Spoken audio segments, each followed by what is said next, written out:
Bienvenidos a nuestro canal. Para nuestra iglesia es una bendición que usted pueda acompañarnos y escuchar lo que Dios tiene para su vida.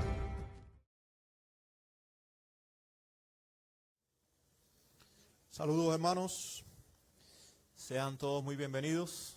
Un gozo poder reencontrarnos y poder alabar juntos al Señor, acercarnos a su palabra una vez más.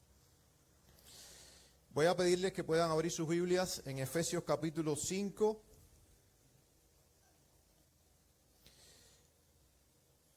Efesios 5, 15 al 17, ahí me voy a detener, pero vamos a leer desde el 6 hasta el 17.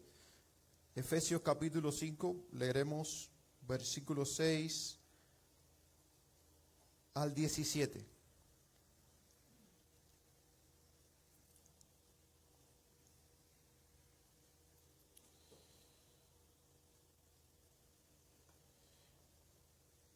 Efesios 5, versículo 6 hasta el 17, leo para ustedes.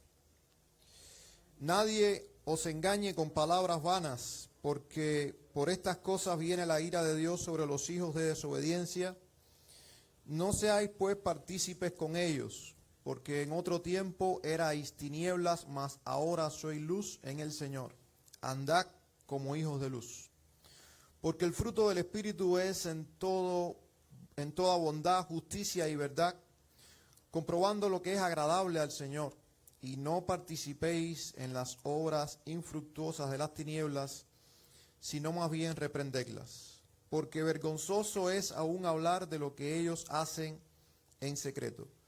Mas todas las cosas, cuando son puestas en evidencia por la luz, son hechas manifiestas, porque la luz es lo que manifiesta todo. Por lo cual dice: despiértate tú que duermes, y levántate de los muertos, y te alumbrará Cristo. Mirad pues con diligencia cómo andéis, no como necios, sino como sabios, aprovechando bien el tiempo, porque los días son malos. Por tanto, no seáis insensatos, sino entendidos de cuál sea la voluntad del Señor. Oramos, Señor, que gracias te damos por esta hora, Señor, que tú nos regalas y nos permites reunirnos y acercarnos a tu palabra. Lo hacemos con mucha reverencia y con profundo agradecimiento en nuestro corazón. Gracias también por el anhelo, el deseo que pones en nosotros, Señor, de buscarte, de buscar de tu palabra, sabiendo que es vida, Señor, para cada uno de nosotros. Tu palabra nos alimenta, tu palabra nos fortalece, nos exhorta, nos alienta, también nos corrige. En esta hora queremos disponernos precisamente para eso, para que tu palabra, con toda libertad y con el poder, Señor, que ella misma tiene, pueda en esta hora transformarnos conforme a tu propósito, conforme a tu voluntad. Danos sabiduría para entenderla, y más que eso, Señor, pon en nuestro corazón disposición para obedecerla. Te lo pedimos y te agradecemos en el nombre de Jesús. Amén. Bien, hermanos, nos concentramos, leí desde el 6 para tener un poco de contexto, pero vamos a centrarnos básicamente versículos 15 al 17, por favor. No cierre su Biblia, téngala ahí abierta. Y a la luz de estos versículos y de algo que vamos a estar reflexionando en estos pocos versículos, he titulado el mensaje "Los que viven sabiamente". Nosotros sabemos que en la Biblia, a lo largo de la Biblia, tanto en el Antiguo como en el Nuevo Testamento, pero sobre todo estoy pensando en un libro del cual he estado hablando en algunos momentos, sobre todo en grupos pequeños acá en la iglesia, en reuniones de oración. Saben los hermanos que he estado haciendo énfasis en el libro de Proverbios, y en casa también cuando nos reunimos y tenemos un tiempo allí familiar, pues hemos estado centrándonos en el libro de Proverbios. El libro de Proverbios, bueno, como cualquier libro de la Biblia, es un libro muy rico en temas, y es un libro donde sabemos que el gran tema es el tema de la sabiduría. Y el versículo que podemos decir que es el versículo clave, que aparece varias veces al menos el concepto a lo largo del libro, es que el principio de la sabiduría es el temor a Jehová, el temor a Dios.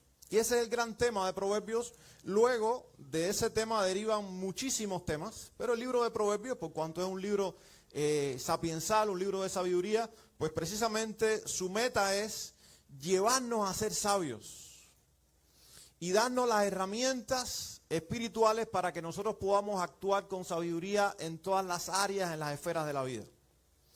De alguna manera, Pablo está tomando de Proverbios, no aparece explícitamente, pero implícitamente él está haciendo un contraste, sobre todo en estos versículos, entre el sabio y lo contrario de un sabio, que es un necio o un insensato.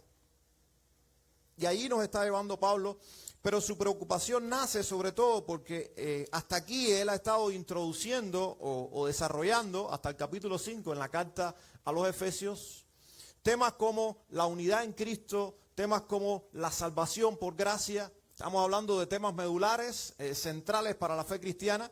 Y luego de poner las bases o los cimientos de la fe cristiana, él comienza, como muchas veces hace en la mayoría de sus epístolas, a deberíamos integrar o aplicar esos conceptos teológicos profundos, los que nos identifican como creyentes, los que nos identifican como hijos de Dios, pero luego qué impacto tiene o va a tener eso en la vida práctica, en cómo nosotros nos relacionamos en todas las áreas y esferas de la vida, cómo andamos por el mundo, cómo actuamos, cómo tomamos decisiones, porque lo que creemos de parte de Dios tiene que impactar nuestra vida, tiene que impactar nuestra mente, la manera en que nosotros pensamos, tiene que impactar nuestro corazón, la manera en que sentimos las cosas y por supuesto la manera en que nos conducimos.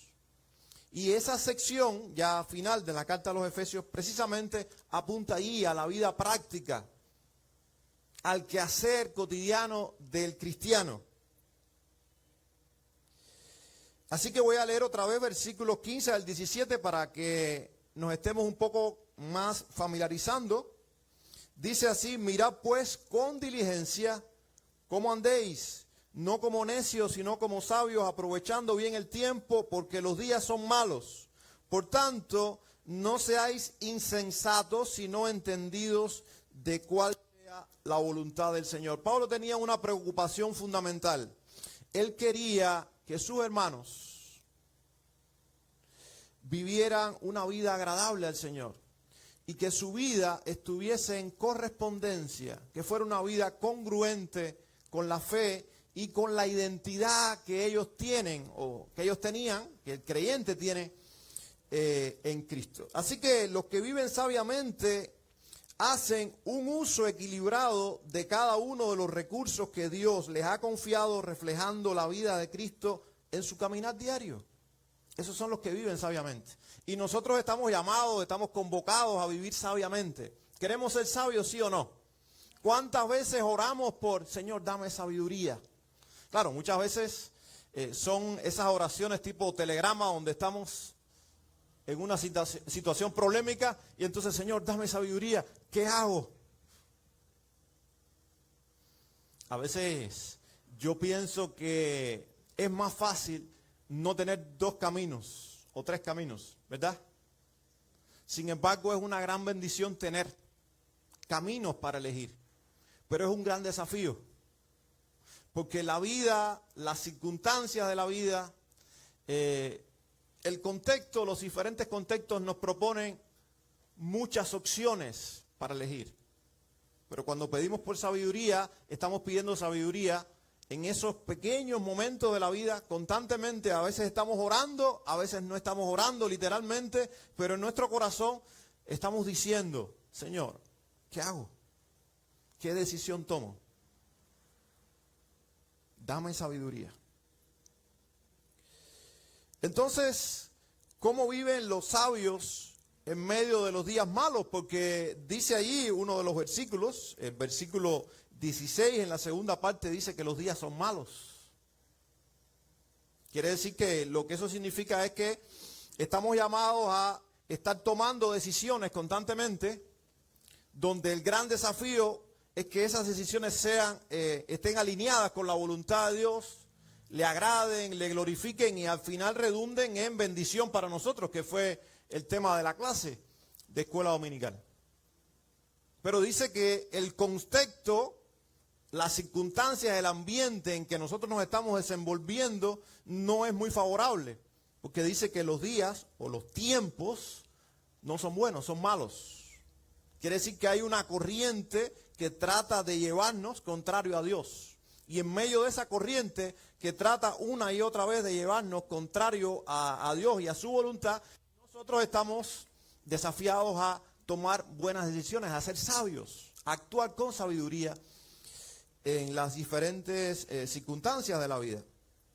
Los que viven sabiamente, hermanos, en primer lugar, y a la luz del versículo 15, evalúan su conducta con diligencia. Eso hace un sabio. Un sabio no es alguien que va reaccionando por la vida como Vicente. ¿A dónde va Vicente? A donde va la gente. Ahí va Vicente. Eso no es un sabio. Vicente no es sabio, Vicente es insensato. No hay ningún Vicente acá, ¿verdad? No estoy hablando de usted, pero no creo que haya algún Vicente aquí. Si hay algún Vicente que me esté escuchando o me escuchará en algún momento, no estoy hablando de ese Vicente, estoy hablando de Vicente, ese que va a donde va la gente. Ese Vicente, que puede ser Arturo, aquí sí hay un Arturo, o un Tomás, o un Marcos, o un Pedro, ese no es sabio, es insensato, porque él no reflexiona cuando va a tomar una decisión. Él no saca cuentas, él sencillamente hace lo que ve hacer a los demás. Él no reflexiona, él no decide, él sencillamente va, reacciona ante las circunstancias. Versículo 15 dice, mirad pues, y aquí voy a hacer énfasis en algunos términos incluso. Mirad pues con diligencia cómo andéis, no como necios, sino como sabios. Cuando está diciendo mirad, es por favor, haz una pausa. Por favor, tómate esto en serio. Por favor, no vayas por la vida dando traspiés. Para tomar decisiones sabias en la vida hay que detenerse, hay que reflexionar, hay que mirar más allá de esa circunstancia en la cual estamos decidiendo o a veces, en el peor de los casos, reaccionando para realmente saber si voy bien. Eso es reflexionar. Es hacer pausas, y no estoy hablando de pausas únicamente, pausas físicas, aunque las implica, no estoy hablando de solamente un tiempo a solas con Dios a manera de devocional, que lo implica, es fundamental, ahorita hago un poco de énfasis en eso, pero a lo que me refiero es una actitud de vida, donde para nosotros poder actuar sabiamente tenemos que ser capaces de evaluar las acciones que estamos tomando, de evaluar cómo estamos razonando las cosas. A eso se refiere Pablo. Y también está haciendo un énfasis, porque además de ser un imperativo, está diciendo esto es urgente, es serio, es fundamental, es algo que debemos hacerlo como habitual. Porque eso es lo que enfatiza el verbo.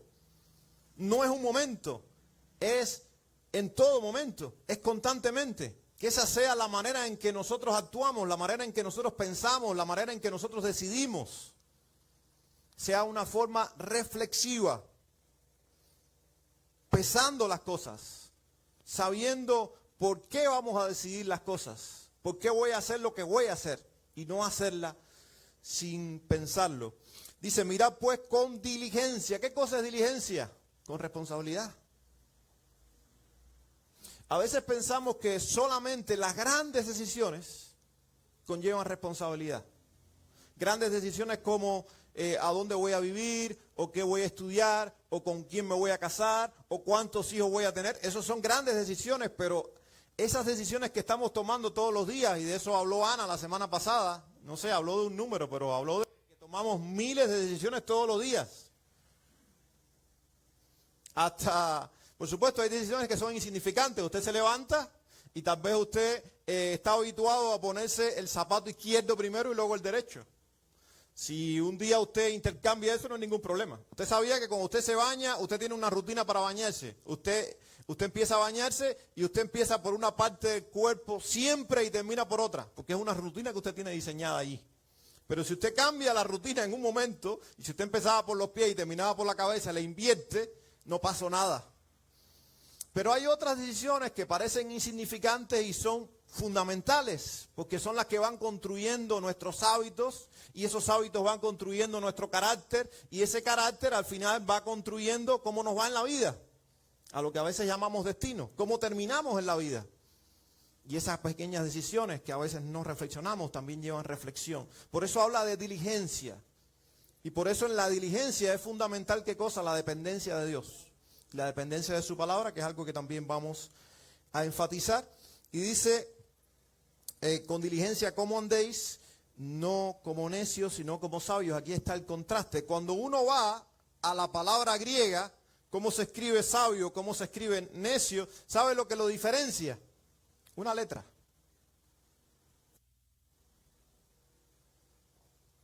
No pasa como si nosotros las comparamos en español. Pero en griego está separado por una letra. Un sabio es un sofi y un necio es un asofi. A, ¿qué implica allí? La negación, la no sabio. Un sabio, y lo contrario de un sabio es un no sabio, que se traduce entonces como necio o también como insensato. ¿Por qué les digo esto? Porque a veces la diferencia entre una buena decisión y una decisión que no es tan buena no es muy palpable. Pero esa diferencia la hace el carácter de quien está decidiendo. No es algo mágico. Un sabio no es alguien que frota una bola de cristal. Por eso, aunque Santiago enfatiza y dice, rogad por sabiduría, dice, si alguno tiene falta de sabiduría, pídala a Dios, el cual da a todos abundantemente y sin reproche. Santiago no está diciendo ahí que sea algo mágico, porque lo que está implicando es que la búsqueda de sabiduría es constante. Y cuando usted busca la sabiduría de Dios constantemente, usted está creando no solamente un hábito, sino que usted está creando un carácter de dependencia de Dios. Y cuando usted forma un carácter de dependencia de Dios, usted, sin darse cuenta, usted es un sabio. Porque Dios le hace sabio. Usted camina con Dios. Y por supuesto Dios camina con usted. Como un navegante que revisa constantemente el rumbo, eso hace un navegante. Imagínense en la inmensidad del mar, si un barco que lleva un destino, un rumbo, se desvía un poco, al cabo de cientos de millas, termina llegando ¿a dónde? A un lugar completamente opuesto de donde él quería ir. Ese es el énfasis acá. No esperemos a reflexionar, no esperemos a hacer pausas, no esperemos a evaluar nuestro actuar por la vida cuando nos demos cuenta de que estamos muy lejos. Porque un sabio lo que hace es que constantemente está reevaluando cómo decide en su vida. Algunas aplicaciones. Bueno, desde el punto de vista personal, esta es una buena pregunta. ¿Estoy tomando decisiones que reflejan la sabiduría de Dios? Porque ahí es donde Pablo está enfatizando, ¿verdad? No está hablando de la sabiduría humana, la sabiduría del mundo, la cual dice Santiago que es diabólica incluso, sino que está hablando de la sabiduría que viene de Dios. ¿Estoy tomando decisiones que reflejan la sabiduría de Dios? Desde el punto de vista devocional, estamos evaluando si estamos alimentando nuestra alma diariamente con la palabra de Dios. ¿Cuántas veces nosotros nos proponemos y nos hacemos tantas metas, sobre todo a principio de año, ¿verdad? Voy a leer toda la Biblia, voy a hacer esto, voy a hacer aquello, busco un buen plan de lectura de la Biblia, me propongo leer uno de esos libros que hace mucho tiempo que no he leído. Ese es el mejor de los casos. El peor de los casos sería que usted hace muchos años que es cristiano y no ha leído todos los libros de la Biblia. De tal manera que cuando el predicador dice Malaquías, usted está pensando que está hablando de una enfermedad, y no está hablando de una enfermedad, está hablando de un libro de la Biblia. Usted piensa que es una cepa, otra cepa del coronavirus, pero no. Es un libro de la Biblia que tiene un mensaje de Dios para usted.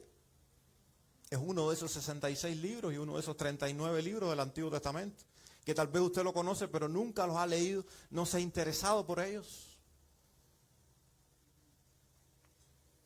Y cuando usted no se interesa por la palabra de Dios y usted no se interesa no solamente por algunos pasajes de la Biblia que usted conoce de memoria o los libros que más ama, sino que no se interesa por toda la palabra de Dios, usted está perdiendo la bendición de ser transformado por esa palabra. Del punto de vista familiar, soy ejemplo de integridad y fe delante de mi familia. Mi familia me ve tomar buenas decisiones, mis hijos, mi esposa, mi esposo. Yo soy una buena influencia para ellos. Ellos pueden ver en mí un modelo de sabiduría. O yo estoy pidiendo que ellos tomen decisiones que yo no sé tomar. Porque tampoco yo estoy alineado con la palabra y voluntad de Dios. Del punto de vista laboral, mis decisiones laborales reflejan principios eternos o conveniencias temporales únicamente. Porque eso es fundamental. Es muy preocupante. Sabemos que el tema de lo laboral, el tema económico es importante, es fundamental, lo sabemos.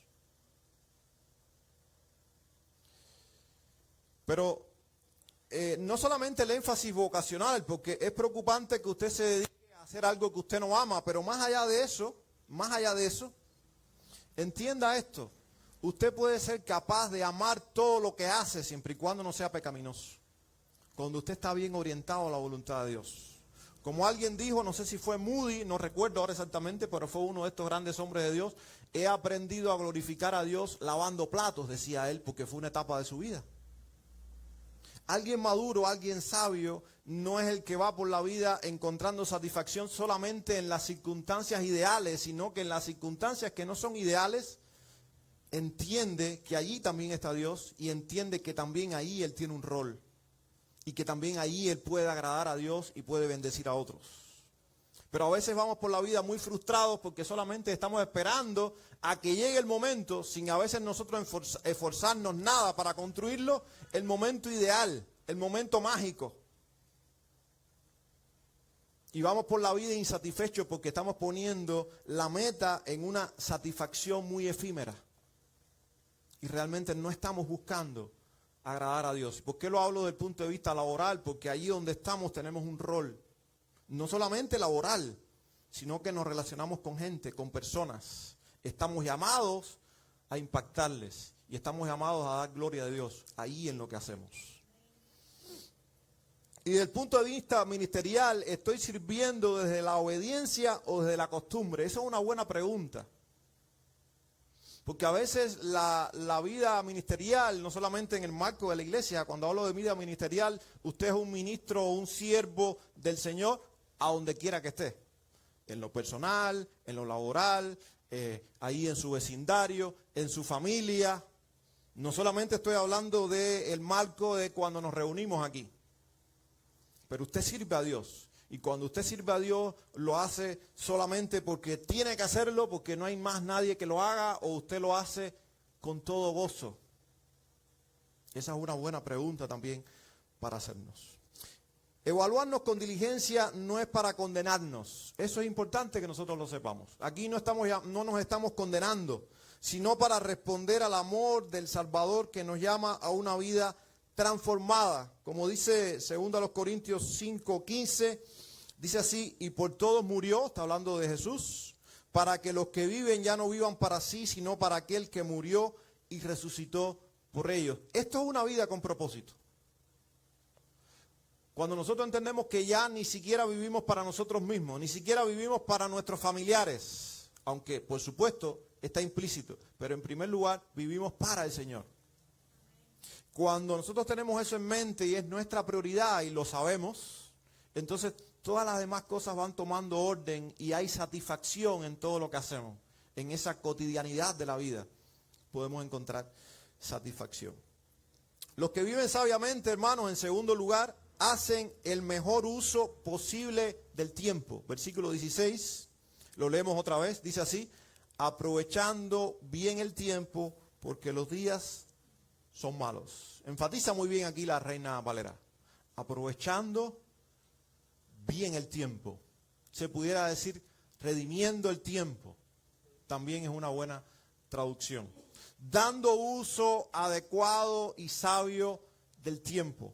Ahora, es interesante que en la Biblia hay básicamente dos términos que se traducen como tiempo. Entonces nosotros vamos a encontrar ahí tiempo. Uno es cronos y otro es kairos. Cronos está hablando de ese tiempo del horario, la agenda, ¿verdad? A una hora hacemos una cosa, a otra hora hacemos otra, y ese tiempo va corriendo y pasaron 24 horas y mañana es otro día igual de 24 horas. Ese es el tiempo cronológico, ¿verdad? Pero el kairos está hablando más de etapas, de momentos. No está hablando de un tema, de un tiempo exactamente cronológico, aunque por supuesto lo implica de alguna manera, porque las etapas, las eras, las oportunidades, los momentos están conformados también por tiempo cronológico. Pero el énfasis está diciendo aquí es: aprovecha tu vida. No malgastes tu vida. Prioriza. También eso es importante. Prioriza. ¿Sabe qué es más importante? Porque la vida va pasando rápido. Y los días, es decir, las circunstancias en que nos desenvolvemos, no son favorables. Traduce aquí la Reina Valera como que los días son malos. Por eso, si usted no reflexiona, y usted es así como Vicente, usted al final va a terminar dejándose llevar por la corriente como el camarón, ¿no? Aunque a ese refrán, ustedes saben que hay un refrán que dice: camarón que se duerme se lo lleva la corriente. En Cuba lo versionaron. En Cuba le dieron una versión ya hace unos años y es: camarón que se duerme se lo comen los turistas. Solamente los turistas comen camarones. Allá, tristemente. Entonces, si usted no quiere ser como el camarón, o usted no quiere ser como Vicente, usted tiene que saber que usted no puede ir por la vida esperando a que las circunstancias lo vayan llevando al momento ideal. Y menos si usted es un cristiano. Porque las circunstancias de este mundo caído, bajo un espíritu que es contrario a Dios, que es el que dicta y el que impulsa a la gente, a las sociedades, a los políticos, las ideologías que hoy imperan, no lo va a llevar a usted a buen puerto, si usted se deja llevar.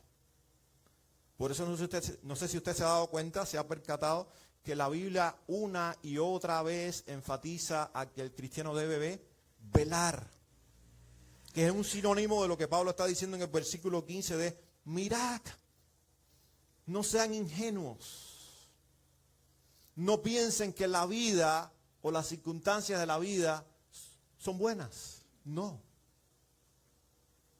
Para ir como un sabio por la vida, cuando usted es un hijo de Dios, lo primero que usted tiene que entender es que este mundo le lleva contrario a Dios. Como alguien ha dicho, como creo que dice John Maxwell, cuando está hablando de tomar decisiones sabias, él dice: las buenas cosas en la vida siempre son cuesta arriba. Usted quiere tener un buen matrimonio, es cuesta arriba. Usted quiere tener hijos educados, que amen al Señor, que sean hombres y mujeres de bien, que tomen buenas decisiones, es cuesta arriba. Usted quiere tener una casa limpia, ordenada, es cuesta arriba. Y todo lo que vale en la vida, todo lo que tiene valor, es cuesta arriba. Usted quiere desarrollar un carácter santo, un carácter sabio, que honre a Dios, es cuesta arriba. Demanda autodisciplina, demanda diligencia, son términos que Pablo está usando aquí. Está hablando de prontitud, está hablando imperativamente, está hablando de cosas que tienen una repercusión eterna, está hablando de decisiones que nosotros tenemos que tomar todos los días, que van puliendo y transformando nuestro carácter, pero que es cuesta arriba, porque eso es diligencia. El diligente, al contrario del perezoso, es el que se levanta temprano, es el que actúa, es el que toma decisiones, es el que planea, es el que ora, es el que pasa tiempo sufriendo en cómo decide. Un padre diligente es un padre abnegado o una madre diligente. Lo mismo con un trabajador. Y así, quiere tener éxito en cualquier área de la vida, es cuesta arriba. Lo digo a mis hijos. ¿Cómo piensan que van a poder formarse, que van a poder aprender, que van a poder alcanzar metas si no se esfuerzan, si no estudian? No es levantarse tarde, no es acostarse temprano, no solamente estar entreteniéndose. Eso no te lleva a ninguna parte. Si vas por la vida así, vas a ser como ese navegante que pierde la brújula, se acuesta a dormir y cuando se viene a dar cuenta está completamente en el lugar opuesto al rumbo al cual quería llegar. Si usted quiere llegar a un punto, usted tiene que saber a dónde va y cómo puede llegar allí. Y es con diligencia, con responsabilidad, con temor de Dios, con dependencia de Dios, trabajando en su carácter, en su actitud. En una era de relativismo y maldad como es la nuestra, la sabiduría se expresa no en hacer más cosas, sino en hacer lo correcto en el momento oportuno. Eso es sabiduría. El sabio sabemos que no es el que más sabe. Ese es alguien inteligente, dotado intelectualmente, puede dominar no sé cuántos idiomas, puede dominar muchísimas cosas, puede ser un científico, puede ser alguien muy inteligente, pero no necesariamente es un sabio. Usted se puede tropezar con una persona muy inteligente, muy dotada, muy incluso exitosa, según los estándares de esta sociedad moderna. Sin embargo, cuando usted va a la Biblia y usted le hace un sondeo, según la Biblia y según la sabiduría de Dios, es un insensato, un necio. No tiene en cuenta el criterio de Dios, no tiene en cuenta la palabra de Dios, no le interesa la voluntad de Dios. Todo lo que ha alcanzado, al final, ¿cómo terminará? Como el hombre de la parábola, ¿verdad? Necio, esta noche vienen por tu alma y todo esto, ¿de quién será? Entonces hay una gran diferencia entre alguien intelectualmente dotado y alguien verdaderamente sabio, que toma decisiones según la voluntad de Dios, según la palabra expresa de Dios. Algunas aplicaciones. Evalúa en qué estás invirtiendo tus mejores energías. Eso hay que evaluarlo. ¿A qué me estoy dedicando más? ¿A qué estoy dedicando más energías en mi vida? ¿A cosas que tienen valor o a cosas que son superficiales? Ya vamos a cuestiones más específicas porque estamos hablando de diligencia. Hermano, si usted quiere ser sabio, si usted quiere cultivar diligencia en su vida, sabiduría, miren, comiencen con programar un tiempo diario sin excusas para estar con Dios. No algo esquemático, porque eso no va a dar resultado, pero sí algo que implica disciplina. Si usted no se propone hacer una cosa, usted no la hace. Por mucho que supuestamente quiera hacerlo, ¿verdad? Ya he hablado de eso en otros momentos. Si no se lo propone, no lo puede hacer. Por lo tanto, si usted sabe que es de valor, no solamente para ahora, sino de valor eterno, pasar tiempo con Dios, meditando en su palabra, estudiando en su palabra, aunque eso le demande, porque tal vez a usted no le gusta leer, si no le gusta leer, ahora, hoy, usted tiene la bendición de poner la Biblia en audio, y no la está leyendo, pero la está escuchando. Y a veces pasamos tanto tiempo escuchando cosas que para nada sirven, pero no pasamos tiempo escuchando lo que va a transformar nuestra mente, lo que va a transformar nuestro corazón, lo que va a transformar nuestro carácter y que a la larga va a tener un impacto en cómo tomamos decisiones en esta vida y cómo llegamos a donde debemos llegar. Desde el punto de vista familiar, planifica momentos de calidad con tu familia. Planifícalos, aparta tiempos. no tiene que ir a un lugar caro para hacerlo, pero aparta tiempo para estar juntos en familia. Hacer algo, ver una película, un juego de mesa, un pretexto cualquiera. Pero, y más en esta época digital, ¿saben? Por ahí estamos bombardeados de imágenes donde esta es la escena. Una familia y cada uno con su teléfono en su mundo. Están juntos, pero no hay interacción. Una familia así es una familia que no va por buen camino. Ni un matrimonio, ni hermanos, ni una familia en general. Desde el punto de vista laboral, honra a Dios con tu productividad, evitando la pereza y la sobrecarga. El equilibrio, ¿verdad? El perezoso no llega a ningún lado, pero el que se afana en demasía y piensa que todo es trabajo, trabajo, trabajo y trabajo, como algunos creyentes que ni siquiera ya se congregan porque piensan que no les alcanzan los 7 días de la semana para trabajar, para alcanzar lo que quieren alcanzar, es insensatez. Y desde el punto de vista ministerial, no confundas activismo con fruto. Y es algo que sí me ha preocupado mucho. Incluso les cuento rápidamente una experiencia. Una cosa es pensar la vida cristiana cuando usted se dedica al ministerio, y otra cosa es pensar la vida cristiana cuando usted tiene que compartir la vida ministerial con la vida laboral, social. Y como que a mí Dios me ha dado la oportunidad de, inmerso en el ministerio, pasar por diferentes etapas y ejercer el ministerio incluso de manera voluntaria, seguir haciendo ministerio de manera voluntaria, pero haciendo un trabajo secular. Y también he servido al Señor bivocacionalmente. Entonces he pasado por todas. El Señor me ha enseñado mucho. Y me ha arrepentido de justicia que yo mismo como pastor he cometido en algún momento. Donde he estado pensando que la gente de la iglesia lo único que tiene que hacer y lo único que vale para hacer es estar en programas y en actividades y en cultos y en reuniones.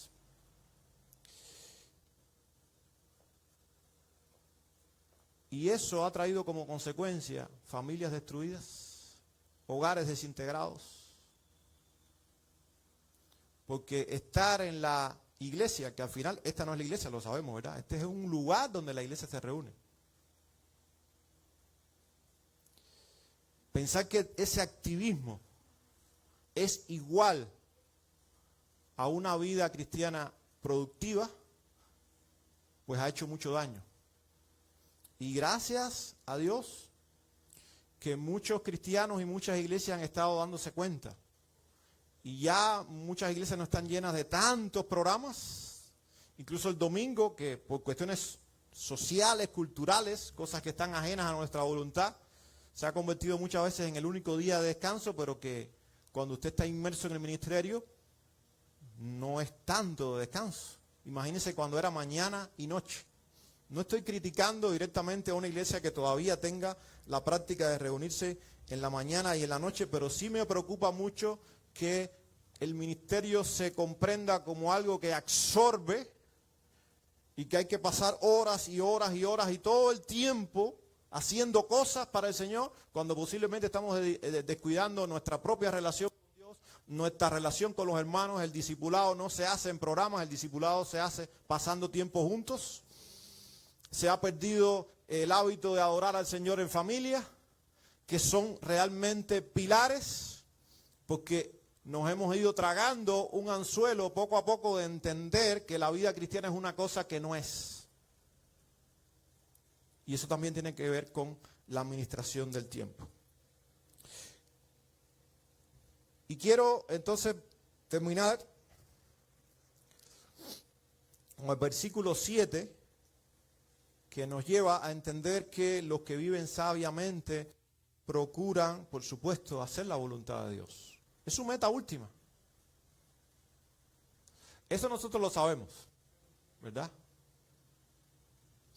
Pero si nosotros somos sinceros,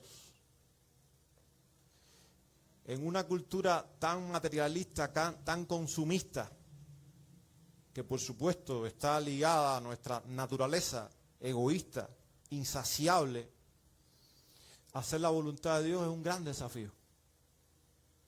Porque las demandas del Señor muchas veces no se ajustan con las nuestras. Y ahí es donde entra el gran conflicto. Señor, quiero hacer tu voluntad, pero es que mi voluntad es opuesta a la tuya. Versículo 17 dice, por tanto, no seáis insensatos, sino entendidos de cuál sea la voluntad del Señor. Pero ¿cómo vamos a ser entendidos en saber cuál es la voluntad del Señor? Si nosotros no estamos haciendo nada, no estamos cultivando nada para, primero, conocer la voluntad de Dios. Y segundo, entonces, disponer nuestro corazón para perseguirla. El énfasis aquí está, lo que Pablo está haciendo una advertencia es, por favor, hermanos, no sigan dejándose llevar. No sigan viviendo la dicotomía, la incongruencia de decir soy un hijo de Dios, pero tus intereses, tus decisiones, tus actitudes no lo demuestran.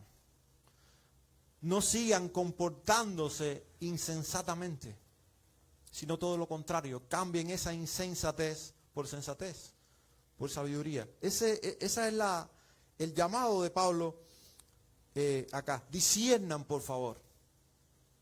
Busquen la voluntad de Dios. Responsabilícense con ello. Comprométanse con ello. Con buscar la voluntad de Dios. Y no la suya.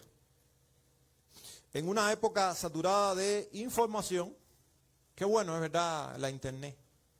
Yo doy gracias a Dios por la internet. Pero, otra vez, sin satanizar la tecnología, es buena. A mí me ayuda mucho. Sin embargo, todos los días, al mismo tiempo que me sirvo de la tecnología, que me ayuda para mi vida personal, ministerial, al mismo tiempo tengo un desafío. El desafío es que este aparato se me vuelva en algo adictivo y en algo que, ¿no les ha pasado que si se le queda el teléfono?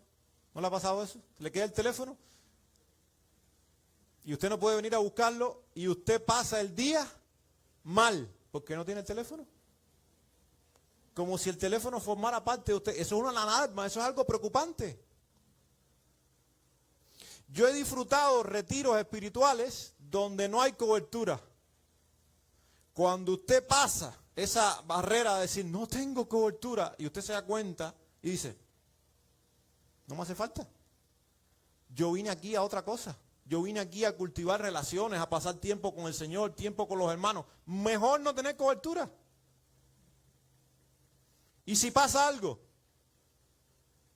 usaremos los medios que usábamos antes.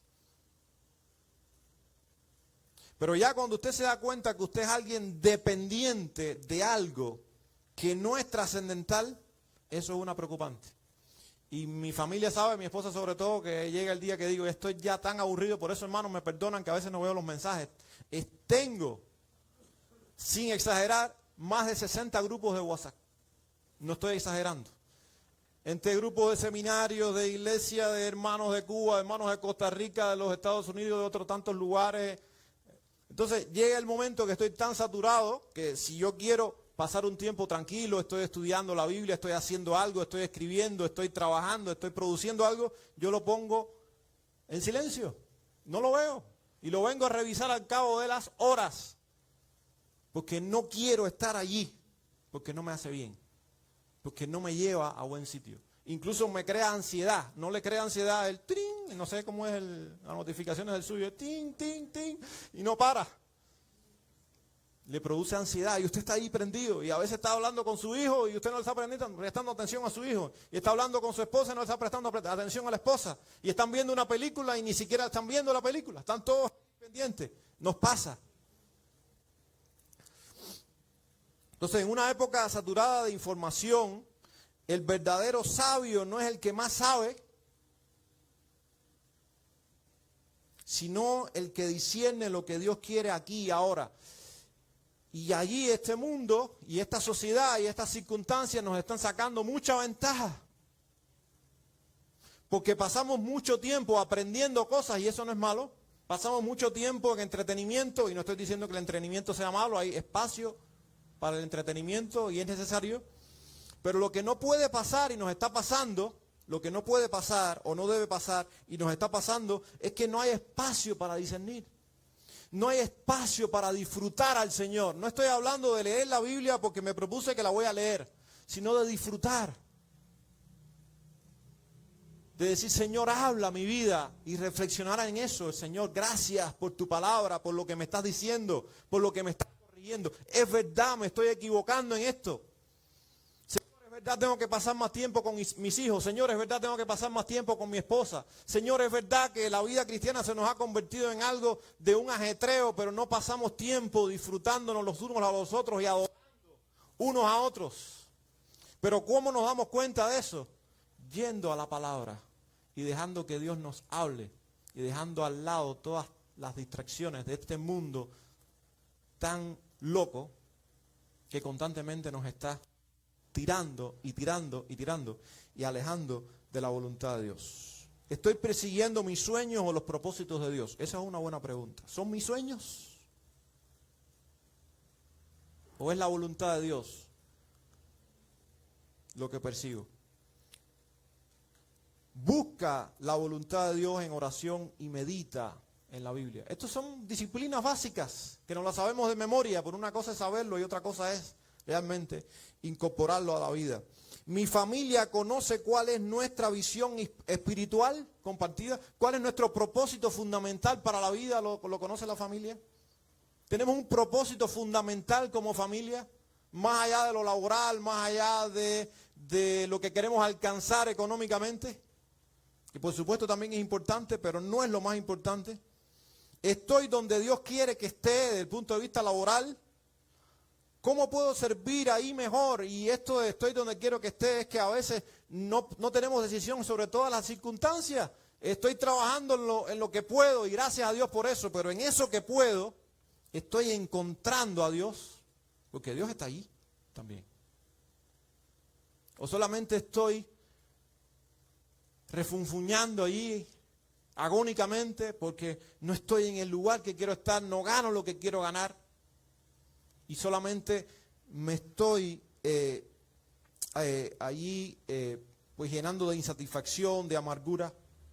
Ministerialmente, todo lo bueno es lo que Dios quiere, no todo lo bueno es lo que Dios quiere para ti. Es decir, no todo lo que tú llamas bueno es lo que Dios quiere para ti, desde el punto de vista ministerial. Estoy pensando en una frase de Oswald Sanders, ya casi voy terminando. Oswald Sanders escribió, y él murió, un libro clásico que se llama Liderazgo Espiritual. Luego hay otro que también se ha convertido en un clásico con el mismo nombre. Pero estoy hablando del primero, el de Oswald Sanders. Y hay un momento donde él, hablando precisamente de decidir, de tomar decisiones, la administración del tiempo, él dice, hablando a los cristianos, ¿sabías que no todo lo que haces ministerialmente es voluntad de Dios? Que también desde el punto de vista ministerial tienes que aprender a decir no. A mí me cuesta trabajo decir no, pero he ido aprendiendo que si me invitan para predicar o dar una charla o una conferencia 10 veces al año, yo no puedo aceptarlas 10 veces. Y son cosas buenas. Hace poco tuve que desechar un curso de predicación, algo que amo, a un grupo de pastores, en una iglesia cerca allá de Limón. Y no era por la distancia, yo amo eso, pero no era el momento. Incluso tenía una responsabilidad acá, creo, en la iglesia, era un sábado. Me había ausentado también ya varios sábados de aquí. ¿Qué sucedió? Dije, no puedo ahora. ¿Qué pasó? Otro hermano lo hizo. Y seguramente lo hizo mejor que lo que yo lo hubiera hecho. Entonces, no se trata de sobresaturarnos, sino de realmente aprovechar el tiempo en las cosas que son de valor eterno, porque a veces creemos que la vida solamente consiste en hacer, y ahí es donde nos sentimos muy satisfechos, pero no es así. Concluyo, hermanos, diciendo: vivamos con centralidad en los valores eternos y en la sabiduría que provienen de Cristo. Para nosotros poder tener esa centralidad y poder entender cuál es la sabiduría que viene de Cristo, tenemos que beber de este libro. Como decía Spurgeon, que la Biblia sea la sangre que corra por nuestras venas. La palabra de Dios. ¿Estoy viviendo sabiamente a la luz del Evangelio? ¿Está mi vida ordenada según las prioridades del reino de Dios? Son preguntas para nosotros. ¿Estoy redimiendo el tiempo, el espacio que Dios me da a cada etapa de la vida, mi vida, que no sé hasta cuándo va a llegar, mi vida terrenal, que Dios me ha dado? ¿Lo estoy aprovechando? Recuerdo lo siguiente: el sabio no es quien sabe mucho, sino quien anda con Cristo y camina conforme a su voluntad. Hago un llamado final para quienes tal vez están aquí y no han confiado en Cristo. Creen en Cristo, pero tal vez no han confiado y no pueden decir con toda seguridad: Cristo es mi Salvador, Cristo es mi Señor, Él guía mi vida, Él es mi esperanza eterna, Él me ha librado de la condenación eterna y yo estoy tranquilo porque sean cual sean las circunstancias, cuando yo muera y parta de esta vida, yo voy con Cristo por la eternidad. Si no tienes esa convicción y estás aquí en esta mañana, la decisión más sabia que puedes tomar, y hemos hablado de decisiones, es rendirte a Cristo. Es entender que tú no eres sabio para guiar tu vida. Necesitas que Cristo guíe tu vida. Esa es la verdadera sabiduría de un hombre, de una mujer.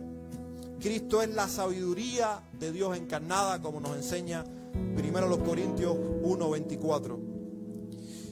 Cristo vivió con propósito. No vino como un accidente a esta tierra, Él vino voluntariamente, vivió con propósito. Y miren muy bien, vivió con propósito no significa que fue un hombre exitoso a los estándares del mundo, pero a los estándares de Dios fue el hombre más exitoso. Vivió con absoluta relación con Dios el Padre.